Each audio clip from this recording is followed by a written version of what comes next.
উসবির আলা মা ইয়াকুলুন আযকুর আবদানা দাউদ যাল আইদ ইন্নাহু আওয়াব। এখানে বলছে ধৈর্য ধরুন। নবীকে বলা হচ্ছে যে তারা যা কিছুই বলে সেগুলোর উপর ধৈর্য ধরুন, আর আমার বান্দা দাউদের কথা স্মরণ করুন। তার ছিল ক্ষমতা, তার প্রচণ্ড ক্ষমতা ছিল, বারবার আল্লাহর কাছে ফিরে আসত। ইন্নাহু আওয়াব। ইন্না সাখখারনাল জিবালা মাআহু, আমি তার জন্য পাহাড় পর্বতসমূহকে বশীভূত করেছিলাম। ইউসাব্বিহনা বিল আশিয়্যি ওয়াল ইশরাক, তারা আল্লাহর গুণগান করত, মানে পর্বতরাও তার সাথে রাত আর দিনের বেলা আল্লাহর প্রশংসা করত। অত্তয়রা মাহশুরত, আর পাখিরাও তার চারপাশে ভিড় জমাত। কুল্লুল্লাহু আওয়াব, তারা বারবার তার কাছে ফিরে আসত। ওয়াশাদাদনা মুলকাহু, এই জায়গাটাতে আমাদের আলোচনার বিষয়বস্তু। আর আমি তাকে দিয়েছিলাম, তার রাজত্ব শক্তিশালী করেছিলাম। ও আতাইনাহুল হিকমা, আর তাকে দিয়েছিলাম হিকমত। যেহেতু আমাদের আলোচনাটাই হলো হিকমতের, তাই না? আল্লাহ বলছেন আমি তাকে শক্তিশালী করেছিলাম, তার রাজত্বকে, আর তাকে দিয়েছিলাম হিকমা অফাসলাল খিতাব, আর তাকে দিয়েছিলাম সিদ্ধান্তমূলক বক্তব্য, শক্তিশালী বাগ্মিতা। আচ্ছা, এখন যখন আল্লাহ বললেন যে তিনি তাকে হিকমা দিয়েছেন, তাই তিনি এখন তার ব্যাপারে একটা ঘটনা জানাবেন। পুরো ঘটনার বিস্তারিত আলোচনায় যাব না, সংক্ষেপে শুধু বলবো দাউদ আলাইহিসসালাম তার কক্ষে ছিলেন। আল্লাহ বলেন ওয়াহাল আতাকা নাবাউল খসম, আপনার কাছে বিবাদকারী লোকদের খবর এসেছে কি? ইজ তাসাওয়ারুল মিহরাব, দাউদ আলাইহিসসালাম ছিলেন রাজা, আর রাজারা তো থাকে রাজপ্রাসাদে, আর রাজার কক্ষ সাধারণত প্রাসাদের একদম উঁচুতে থাকে, নিরাপদ স্থানে। তো যেখানে নামাজ পড়ে, তো তিনি তার কক্ষে ইবাদত করছিলেন। মিহরাব হলো ঘরের সেই কোণার অংশ যেটা একটু আড়াল, যেখানে নামাজ পড়ে।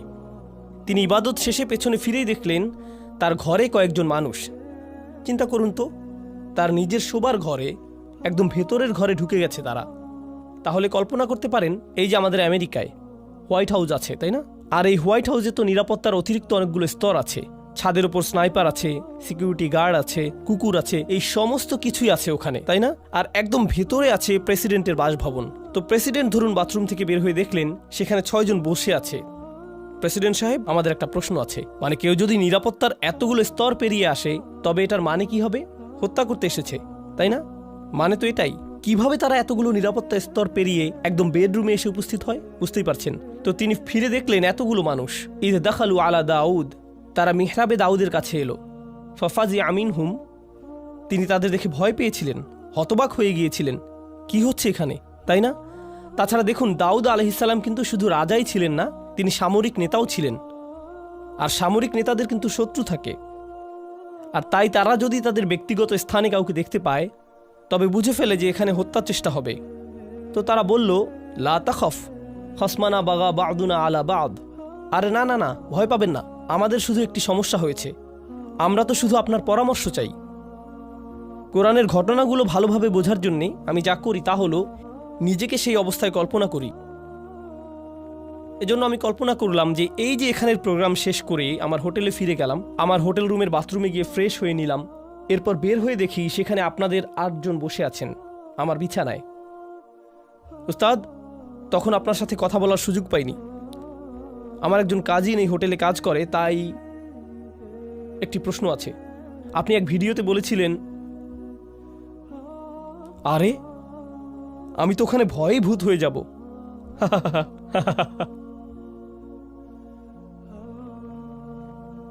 বুঝতে পারছেন কিরকম ভয়ের পরিস্থিতি হবে সেটা? আর সেই অবস্থায় আমি কি ভাবছি, আপনাদের উত্তর দেব নাকি রুম থেকে বের করে দেব, পুলিশ ডাকবো নাকি নিজে দৌড়ে পালাবো। আমার মাথায় যেই জিনিসটি কখনই আসবে না তা হলো, আরে আরে আরামে বসুন, হ্যাঁ সুন্দর, নিজের ঘর মনে করেই বসুন না আপনারা, কোনো সমস্যা নেই। কি খাবেন, চা নাকি কফি? হ্যাঁ ওখানে বসুন, জুতো ওখানে, হ্যাঁ সুন্দর। অলা তুস্তিত ওয়াউহদিনা ইলা সাওয়া আস-সিরাত। তো তারা বলল, আপনি কি আমাদের মধ্যে বিচার করে দেবেন?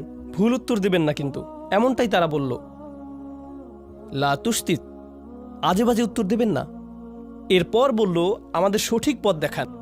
ইনি হলো আমার ভাই, তার 99টি ভেড়া আছে, আমার আছে একটি। ফাকাল আকফিলনিহা, আর সে বলছে তোমার ভেড়াটিও আমাকে দিয়ে দাও। ও আজ্জানি ফিল খিতাব, আর সে আমার সাথে চিৎকার চেঁচামেচি করে, ভয় দেখায়, ধমকিয়ে কথা বলে। আজ্জা মানে কারো উপরে ক্ষমতা থাকা, মানে সে নিজের ক্ষমতা প্রয়োগ করে। 99টি ভেড়া মানে সে বেশি ধনী, মানে তার বেশি চাকর বাকর আছে, প্রভাব প্রতিপত্তি আছে। সেই প্রভাব খাটিয়ে সে আমার সাথে বাজে ব্যবহার করে, বলে তোমার ভেড়া দিয়ে দাও। আরে দাও না, কি করবে তুমি ওটা দিয়ে? ভেড়ার ব্যবসা করতে জানলে তোমার শুধু একটি থাকতো না, বুঝতে পারছো? তাই আমাকে দিয়ে দাও, সেটাই ভালো হবে। সে এভাবেই আমাকে ধমকাধমকি করে। ওটা বাদ দেন, আপনাদের এটার নতুন ভার্সন বোঝাচ্ছি। কারণ কিছুদিন আগে আমি পাকিস্তান থেকে এসেছি, সেখানে এমন দেখেছি কিছু মানুষ আছে যে বড় বড় হাউজিং কমপ্লেক্স তৈরি করে, তাই না? হাউজিং কমিউনিটি, অ্যাপার্টমেন্ট কমপ্লেক্স ইত্যাদি, মানে ডিএইচএ, ডিওএইচএস এরকম আর কি। তারা দেখা যায় 5,000 বাড়ি বানাবে। এসব কমিউনিটির বড় দেয়াল থাকবে, বড় গেট থাকবে, অনেক সিকিউরিটি গার্ড থাকবে। আপনি এর বাইরে থাকেন, তার মানে কি? রাস্তায় গেলে সাইকেল ওদিকে যায়, রিক্সা ওদিকে যায়, বাস চলে যায় ওদিক দিয়ে, ট্রাক আরেক দিক দিয়ে। বাহিরের হাইওয়ে এমনই তো, তাই না? মানে সত্যি সত্যি ফ্রিওয়ে। ঠিক এই শব্দের প্রকৃত অর্থ আমি এখানে বুঝেছিলাম, একদম ফ্রি, যেভাবে ইচ্ছা যাও, ফ্রিওয়ে। কিন্তু তাদের গেট দিয়ে ঢুকলে হঠাৎ দেখবেন আপনি বিদেশে চলে এসেছেন। রাস্তাগুলো পরিষ্কার, সবকিছুই শান্ত, নিয়মতান্ত্রিক, সবাই ট্রাফিক আইন মেনে চলছে, মল আছে ভালো ভালো, মানুষগুলো মনে করছে তারা খুব ইংরেজি পারে, আরও কত কিছু। আমি তাদের কিছু রেস্টুরেন্টে গিয়েছিলাম, তারা কোন জিনিসকে ইংরেজি মনে করে সেটা দেখতে। দোস্ত, হোয়াট দ্য হেল ইয়া, মানে কি যে মজা লাগে! খাবারের চাইতেও বেশি মজা এগুলো শুনতে।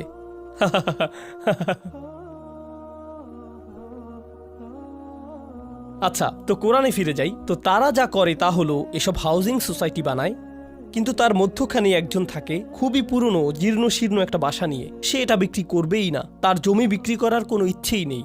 তারা তখন কি করে জানেন? তার আশেপাশে সমস্ত জায়গায় বিল্ডিং তুলে দেয়, এমনকি ঘর থেকেও বেরোতে পারে না, কোনো রাস্তা নেই, কিছুই না, ঢুকতেও পারে না। তার একটাই পথ থাকে, বিক্রি করে দেয়া। কারণ তারা ওখানে পুরো জায়গা নিয়ে একটি শপিং মল বানাবে। মানে কিছু মানুষ থাকে খুবই ক্ষমতাধর, অনেক টাকা তাদের, আবার কেউ কেউ থাকে তাদের কিছু সম্পদ আছে তবে কোনো ক্ষমতা নেই। একজনের 99টা আছে আর অন্যজনের কি একটি। যার 99টা আছে সে একজনওয়ালার উপর খবরদারি করে। সেটা পাকিস্তানে হয়, আমেরিকাতেও হবে, অস্ট্রেলিয়াতে হয়, বাংলাদেশে, জার্মানিতে হয়, পুরো পৃথিবীতেই এমন হয়, ঠিক না? কখনো সরকারও জনগণের সাথে এমন করে, তাই না? বিজনেস পার্টনার অন্য বিজনেস পার্টনারের সাথে করে, বড় ব্যবসা প্রতিষ্ঠানগুলো ছোট প্রতিষ্ঠানের সাথে করে, সব সময়ই হয়। এখন দাউদ আলাইহিস সালামের কথাগুলো শুনুন, এরপর আসলে আমি কথায় আসছি। এখন দাউদ আলাইহিস সালামের কথাগুলো শুনুন, এরপর আসল কথায় আসছি। দাউদ আলাইহিস সালাম বলছেন, আমি শুধুমাত্র আমাদের আলোচনার সাথে সম্পর্কিত অংশটি বলছি। ওয়া ইন্না কাসীরাম মিনাল খুলাতা লা ইয়াবগি বা'দুহুম আলা বা'দ। মূলত ব্যবসায়ী সম্পর্কে জড়িত আছে এমন বহু সংখ্যক মানুষ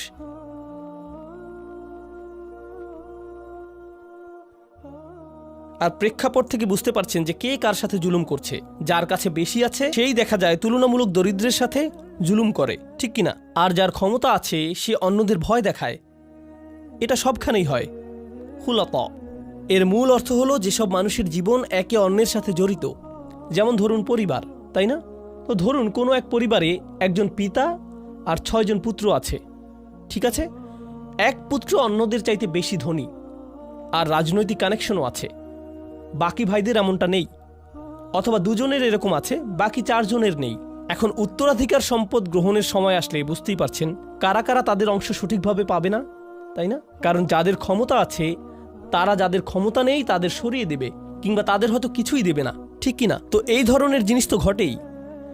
তাই দাউদ আলাইহিস সালাম বলছেন, অনেক ক্ষেত্রে যেসব মানুষ একে অন্যের সাথে সংযুক্ত তারা একে অন্যের ক্ষতি করে থাকে। ঠিক এই বক্তব্যটা দিলেন তিনি। এরপর বললেন, ইল্লাল্লাযীনা আমানু ওয়া আমিলুস সলিহাত ওয়া কলিলুম মা হুম। তবে যারা ঈমান আনে আর ভালো আমল করে তারা ছাড়া, আর তারা সংখ্যায় কতই না কম। অর্থাৎ যারা আসলে ঈমানদার আর ভালো কাজ করে তাদের একটি চিহ্ন হলো যে তারা ব্যবসায়িক চুক্তি নষ্ট করে না। তিনি বললেন, কত কম তারা। দাউদের এই যে কথাটি চিন্তা করে দেখুন, আল্লাহ ব্যাখ্যা করে বলছেন হিকমা জিনিসটা কি। আল্লাহ শুধু বললেন, আল্লাহ দাউদকে কি দিয়েছেন? হিকমা। এখন লোকেরা তার কাছে এসে বলল, এই হলো আমাদের মামলা, আর তিনি বিচার করার আগে বললেন, আচ্ছা শুনুন, এরকম প্রচুর হয়। কিন্তু এটা যে প্রচুর হয় এই ধারণাটি দাউদ কোত্থেকে পেলেন? তিনি কি ওহী থেকে পেয়েছেন? কি মনে হয়? নাকি প্রচুর প্রচুর মামলা ঝামেলা থেকে অভিজ্ঞতা অর্জন করেছেন? তিনি প্রচুর সংখ্যক সমস্যা নিয়ে ডিল করেছেন। তিনি তো শাসক, বনি ইসরায়েলের সর্দার, তাদের নিয়েই তো তিনি থাকেন সারাক্ষণ। বহু বহু নজির দেখেন তিনি। আপনারা জানেন আমার জীবনের সবচাইতে গভীর আর সূক্ষ্ম আলোচনা হয়েছে মিলিটারি জেনারেল, বিচারক আর আইনজীবীদের সাথেই। এসব লোক থেকে আপনি অনেক শিখতে পারবেন। যেমন তাদের জিজ্ঞেস করলাম, তো আপনি এই বেঞ্চে 50 বছর যাবৎ কাজ করে কি শিখেছেন? তারা বলেন, মাত্র 30 মিনিটের আলোচনায় তা আপনি শিখতে পারবেন না। আমি বললাম, শুরু তো সবখানেই থাকে, আগে শুরু তো করি, কিছু একটা অন্তত বলুন। ঠিক এই ধরনের অভিজ্ঞ মানুষদের থেকে অনেক কিছু শিখেছি আমি। কোরআন এখানে করেছেটা কি অসাধারণ। কোরআন বলছে যে জীবনের অভিজ্ঞতাগুলো সেগুলোই আপনাকে শেখাবে। কি শেখাবে? প্রজ্ঞা। আর আল্লাহ যখন বললেন যে তিনি দাউদ আলাইহিসসালামকে হিকমা দিয়েছেন, এটাই তিনি বলেছেন, তাই না?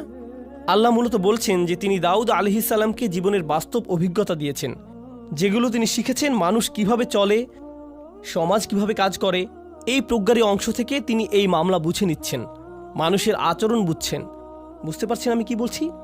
হিকমার পক্ষে অসাধারণ একটা উদাহরণ কিন্তু এটা।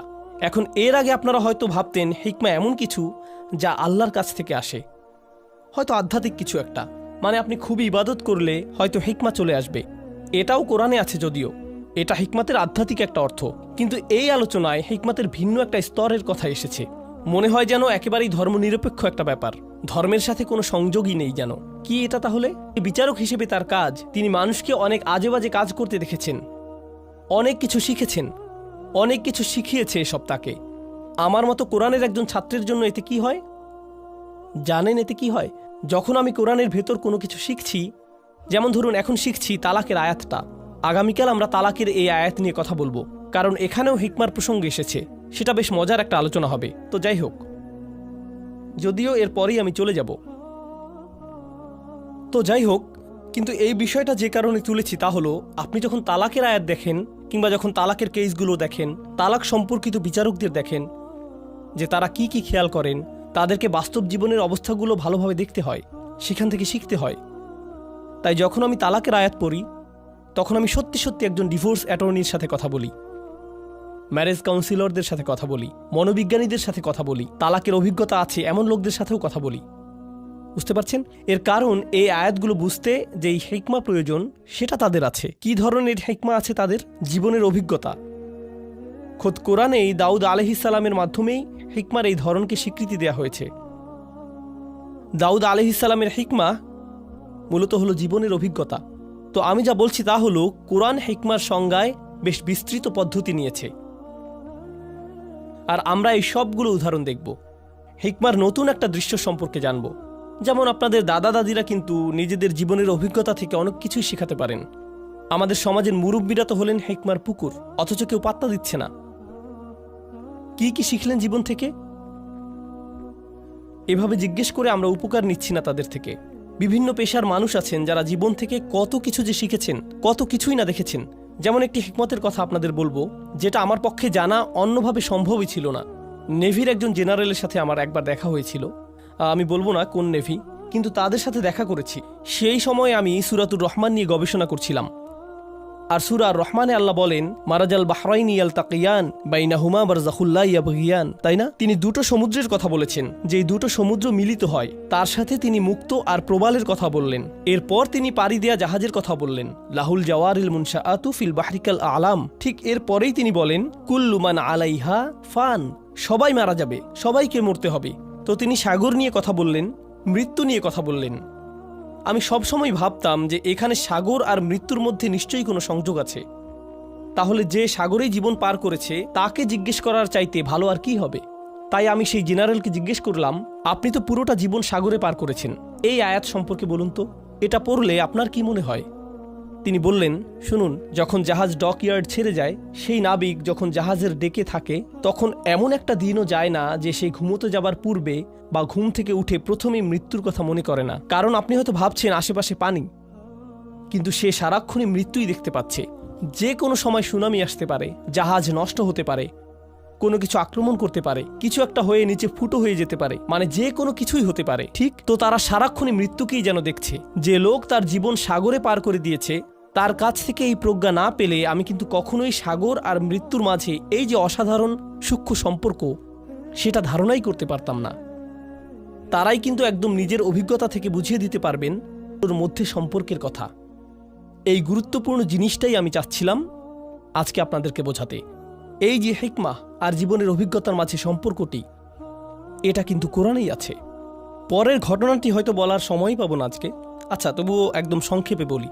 এই দ্বিতীয় ঘটনাটি হলো আধ্যাত্মিক প্রজ্ঞা সম্পর্কিত, জীবনের অভিজ্ঞতা প্রসূত প্রজ্ঞা নয়। কি সম্পর্কিত? আধ্যাত্মিক হিকমা। তা কোরআন থেকে নয়, ওহী থেকে নয়, নবুয়ত থেকেও নয়, বরং সেটা আসছে লুকমানের উদাহরণ থেকে। আল্লাহ লুকমানকে হিকমা দিয়েছিলেন, কিন্তু সেই হিকমা কী ছিল? পুরো দুনিয়া সম্পর্কে চিন্তাভাবনা করার পর, জীবন নিয়ে ভাবার পর, একজন পিতা হবার পর যেই হিকমা লুকমানের এলো, তা হচ্ছে আপনাকে শুধু শুকরগুজার হতে হবে। আনিশকুরলিল্লাহ, শুকরগুজার হতে হবে আপনাকে। এখন যে কোনো বাবা মাই কিন্তু এটা জানেন জীবন কি সহজ নাকি কঠিন। জীবন অনেক কঠিন। জীবনের প্রত্যেক ধাপই নিজস্ব এক কাঠিন্য নিয়ে আসে। সন্তান প্রতিপালন আরেক ধরনের কঠিন কাজ। বাচ্চাদের যখন বয়স বাড়ে, তাদের প্রত্যেক বয়সে জীবন নতুন নতুন জটিলতা নিয়ে হাজির হয়। আপনি ভাবছেন এখনই সবচাইতে কঠিন ধাপ, কিন্তু পরের বছর ভাবেন আরে এই বছর তো আরো অনেক কঠিন। আপনি যখন ডায়পার বদলাচ্ছেন তখন বলেন হায় আল্লাহ, এই বাচ্চা এত ডায়পার কিভাবে নষ্ট করে, তাই না? কবে শেষ হবে এই কষ্ট? এই পিতামাতাই যারা একটা সময়ে ঘুমের অভাবে মরেই যাচ্ছিল, 2 ঘন্টা পর পর উঠতে হচ্ছে, ঢেকুর তুলে দিতে হচ্ছে, ন্যাপি পরিষ্কার করতে হচ্ছে, আরও কত কি। 19 বছর পর তারাই আবার বলেন যখন তোর ডায়াপার পরিষ্কার করতাম সেই সময়টা মিস করি, তখনই তুই ভালো ছিলি, আর এখন তো জ্বালা সহ্য করতে হয়। নতুন পরীক্ষা। লুকমানের জীবন খুব সহজ ছিল না। তার জীবনের অভিজ্ঞতাগুলো তাকে আধ্যাত্মিক এক প্রজ্ঞা দিয়েছেন। কি সেই আধ্যাত্মিক প্রজ্ঞা? আল্লাহর প্রতি কৃতজ্ঞ হও। আর তিনি বলছেন যেই কৃতজ্ঞ হবে, কি অসাধারণ হিকমা দেখুন, যেই কৃতজ্ঞ হবে সে মূলত কৃতজ্ঞ হয় কিসের জন্য? কি বলছেন তিনি? অমাইয়াশকুর ফা ইন্নামা ইয়াশকুরু লি নাফসিহি। যেই শুকরগুজার হবে সে তো নিজের কল্যাণেই শুকরগুজার হবে। ব্যাপারটা অসাধারণ। আমি যদি কৃতজ্ঞ বান্দা হতে পারি তাহলে জীবনে সেগুলোতে আটকে থাকবো না, সেগুলো নিয়ে দুঃখ পেতে থাকবো না। আমার সাথে মন্দ কিছু হলে সেটা নিয়ে বারবার দুঃখ প্রকাশ করি না, সেটা দিয়েই জীবন আটকে রাখি না। জানেন কেন? কারণ আমি এর বদলে কি ধরেছি? কৃতজ্ঞতা। কৃতজ্ঞতা মানে জীবনে যা কিছুই অতীতে হোক না কেন, আমি সেটার ভালো দিকটি খুঁজি। ভালো দিক না খুঁজলে আপনি কখনোই কৃতজ্ঞ হতে পারবেন না, সেটা অসম্ভব। আর এখন যেহেতু আপনি ভালো দিকটি দেখা শুরু করেছেন, জীবনে যা কিছুই মন্দ হোক না কেন, ভবিষ্যতের ব্যাপারে আপনার দৃষ্টিভঙ্গি কেমন হবে? ইতিবাচক, পজিটিভ। কিন্তু নিজের জীবনের অতীতে ফিরে তাকালে, পেছনে ফিরে তাকালে যদি কখনো ভাবেন কত ভয়ানক ঘটনা ঘটেছে, কত কষ্ট পেয়েছেন, অনেক কঠিন ছিল ঠিকই, কিন্তু যদি সেটা নিয়েই পড়ে থাকেন, তাহলে কি ধরনের মানসিকতা গড়ে উঠবে? আমার সাথে এত খারাপ হলো, আর তো জীবনে কখনোই ভালো কিছু হবে না। আমার সাথে শুধু খারাপই হয়, সারাক্ষণ আমি বিপদে পড়তে থাকি, শুধু আমার সাথেই কেন এমন হয়? মনোভাব এভাবেই বদলে যায়। কারণ শকর নেই যে। কারণ যদি আপনার মাঝে শকর থাকতো, তবে কৃতজ্ঞতা বোধও থাকতো। শকরগুজারি সবার আগে নিজের উপকার করে। অমাই ইয়াশকুর ফা ইন্নামা ইয়াশকুরু লিনাফসিহি। কি অসাধারণ একটি হিকমত বলুন। এটা কিন্তু হচ্ছে আধ্যাত্মিক প্রজ্ঞা। এমনকি আমি তো বলবো এটা এক ধরনের মনস্তাত্ত্বিক প্রজ্ঞা। জানেন, আমেরিকাতে মানুষ ঘন্টায় $350 দিয়ে সাইকোলজিস্টের কাছে কি শুনতে যায়? আপনার কিছু পজিটিভ সাইকোলজি লাগবে। আমি কি শুধু সূরাতুল লুকমান পড়তে পারতাম না?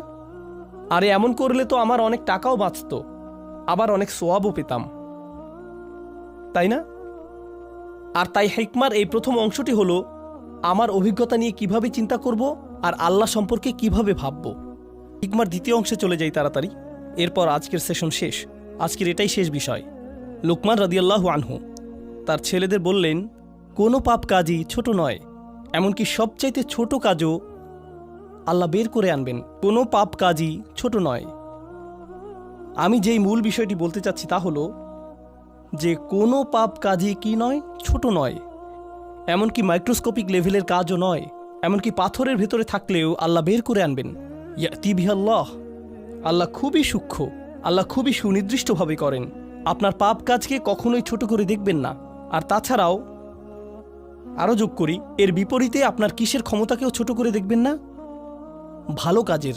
এমন ভাববেন না যে আরে এসব করে কী বা হবে, ইনফ্লুয়েন্সার তো আর হতে পারলাম না, লাখ লাখ ভিউ তো আর পেলাম না।